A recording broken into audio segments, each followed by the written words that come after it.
বলতেছি মানে ঘটনা শুরু সম্ভবত 1:14 বাজে। তখন তখন একটা সাউন্ড পাইছি, আমি ছিলাম মসজিদে, এই 5 মিনিটের দূরত্বে মসজিদ। তো নামাজরত অবস্থায় ছিলাম, তখন আমাদের ইমাম সাহেব ভিতরে ঢুকে বললো যে ভাই শব্দ হয়েছে, সম্ভবত মাইলস্টোনে প্লেন পড়ছে। আমি প্লেন পড়ছে, তো নামাজ শেষ করে যাবো। তো ইন দ্য মিন টাইম আমার ওয়াইফ ফোন দিচ্ছে, বলতেছে যে মাইলস্টোনে তো প্লেন পড়ছে। আমি মানে সিরিয়াস নেই এই বিষয়টা। তখন আমি বললাম যে ঠিক আছে প্লেন পড়ছে, তুমি খবর নাও, আমার বাচ্চা কিন্তু মাইলস্টোনে পড়ে। তখন নামাজ শেষ করছি, ওই সময় আমার ওয়াইফ 4-5টা ফোন দিছে। তো আমি ধরতে পারি নাই, আমার সাথে ছিল আমার চাচা, ও ধরছে, ধরে বলতেছে কী হয়েছে, আনাবা, আমার মেয়ে হচ্ছে আনাবা যেই বিল্ডিংয়ে পড়ে ওই বিল্ডিংয়ে প্লেন পড়ছে।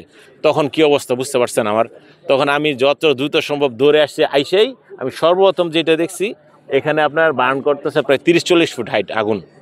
কি এখানে কি ও এত খেয়াল করার সময় নেই যে আগুন, চারপাশে আগুন আগুন আর আগুন। এইখানে একটা লাশ, এই যে এইখানে গেটের কাছে এইখানটাতে আপনার ত্রিখণ্ডিত অবস্থা, আর্মির যে জ্যাকেট আছে, জ্যাকেট দিয়ে ঢাকা, মানে ওই রক্তে বাইসে গেছে।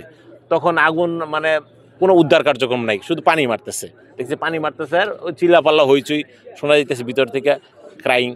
তো আমি তো আমার মেয়ের খোঁজে আপনার এই পাশ ওই পাশ দৌড়দৌড়ি করতেছি।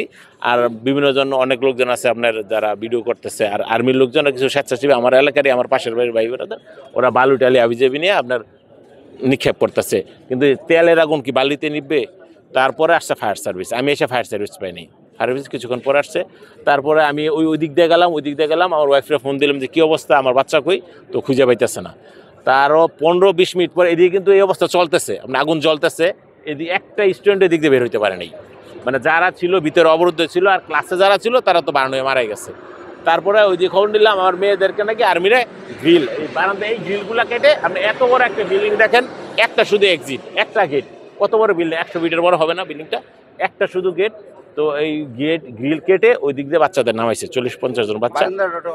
এরপরে ওই যে ওনারা গেছিল পিছন সাইড, এই বিল্ডিংটার পিছন সাইডে যায়, দেখে আপনার চেয়ারের উপরে বাচ্চারা বসে আছে মৃত, 10-15 জন বাচ্চা বসে আছে মৃত, সবাই মৃত। আমার মেয়ে যখন সেভ হয়েছে, তারপরে আমি আসলাম এদিকে, আসার পরে চেষ্টা করতেছি যেভাবে যতটুকু পারে হেল্প করতে। তখন দেখলাম যে আপনার আমাদের অনেকে গেছে এদিকে, লাশগুলো জানছে আপনার, পুলিশের যে লাশ ক্যারিং ব্যাগ আছে না, ওই ব্যাগগুলোতে আপনার এক একটা ব্যাগ যদি 6-7 জন ক্যারি করে, তাহলে কতটা লাশ থাকে আপনি ইমাজিন করেন। মিনিমাম 5-7টা করে লাশ একটা ব্যাগে, এইভাবে 3-4টা-9টা উনি দেখছে, আমি ওইটা খেয়াল করি না, 9টা ব্যাগ ঘুরে নিয়ে গেছে। তো আমার কথা হইলো, বাচ্চারা এখানে স্কুল হচ্ছে 1টা পর্যন্ত ক্লাস। ওনাদের একজন, মানে মাইলস্টোনে একজন কর্তৃপক্ষ বলছে, বুলবুল সম্মত ওনার নাম, উনি পত্রিকা দেখলাম, উনি বলছে যে এখানে শুধু 3-4 ক্লাস, এখানে কিন্তু 3-4-5 বাংলা ভাষণ হচ্ছে নিচে, ইংলিশ ভাষণ হচ্ছে 6-7-8। আমার মেয়ে ক্লাস 6-এ পড়ে, ওই পাশে তার ক্লাসরুম ইংলিশ ভাষণে পড়ে। তো এখানে ক্লাস 1টায় ছুটি, 1টার পর থেকে 1টা থেকে 1:30 পর্যন্ত লাঞ্চ টাইম।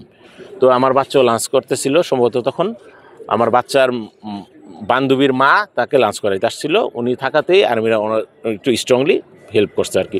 তো উনি বললো একটাই এখান থেকে ছুটি হয়ে যায়, ধরেন 1:30টার যে ক্লাস, কোচিং ক্লাস হয়, এটা কিন্তু উনি বলে নেই যে 1:30 থেকে কোচিং ক্লাসের কারণেই এই ছাত্রছাত্রী যারা মারা গেছে তারা এখানে ওয়েট করছে। যদি ওনারা 1টায় চলে যেত বাচ্চারা, তাহলে কিন্তু এই ঘটনাটা ঘটে না। তো কী হয়েছে, অর্থের লোভের বলি হয়েছে বাচ্চাগুলা, স্কুলের কর্তৃপক্ষের কোচিং ক্লাসের স্বার্থে কিন্তু বাচ্চারা এখানে ওয়েট করছে। আমার বাচ্চা যদি স্টুডেন্ট থাকে 100 জন, 50 জন চলে গেছে মানলাম, আর 50 জন তো ছিল।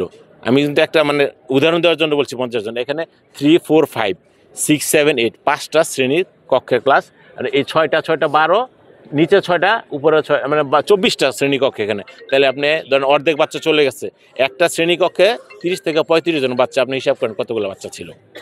এখান থেকে 3 থেকে 4টা রুম বার্ন হয়ে গেছে। এই ক্লাসের বাচ্চাগুলো তো সবাই মারা গেছে মনে হয়, জানি না আল্লাহ কী করছে। এখন তো দেখলাম কালকে 170 জন মানে আহত, আর 20 জন মারা গেছে, টোটাল ধরেন 200 জন। তাই আমার মনে হয় 30% উপরে বার্ন হলে নাকি বাঁচে না। তখন আল্লাহ যদি সেভ করে, এখন আমি বলবো স্কুলে কোচিং বাণিজ্য বন্ধ করার জন্য, এটা আমার দাবি। এখন কর্তৃপক্ষ ভালো করে জানেন কী করবে, আমাদের সরকার বা প্রধান উপদেষ্টা কী করবেন উনি ভালো জানেন।